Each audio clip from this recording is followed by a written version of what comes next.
S જયશંકરની જર્મનીના વિદેશ મંત્રી સાથે મંત્રણા, યુક્રેન ગાઝા યુદ્ધ કેન્દ્ર સ્થાને રહ્યા. વિદેશ મંત્રી એસ જયશંકરે જર્મનીના વિદેશ મંત્રી એન્નાલીના બેરબોક સાથે સઘન મંત્રણાઓ કરી હતી, જેમાં યુક્રેન તથા ગાઝા યુદ્ધ કેન્દ્ર સ્થાને રહ્યા હતા. સાથે ઇન્ડો પેસિફિક વિસ્તારમાં શાંતિ જાળવવા વિશે પણ વિચારણા થઈ હતી. ઉપરાંત વ્યાપાર, વિનિમય, ટેકનોલોજી અને સંરક્ષણ ક્ષેત્રે પણ કરાર કરાયો હતો. જયશંકર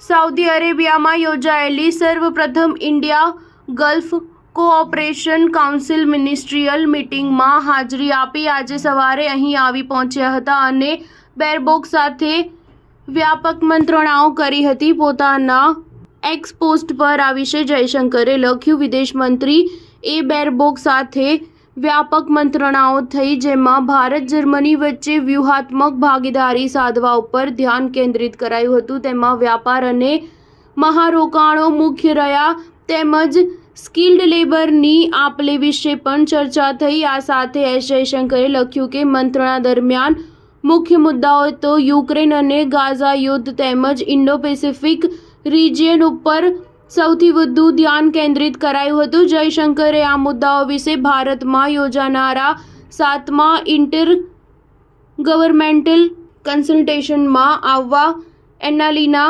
બેરબોકને આમંત્રણ આપ્યું હતું, જે તેઓએ સ્વીકાર્યું પણ હતું. સ્ટાર ન્યૂઝ 7 હંમેશા સચ્ચાઈની સાથે.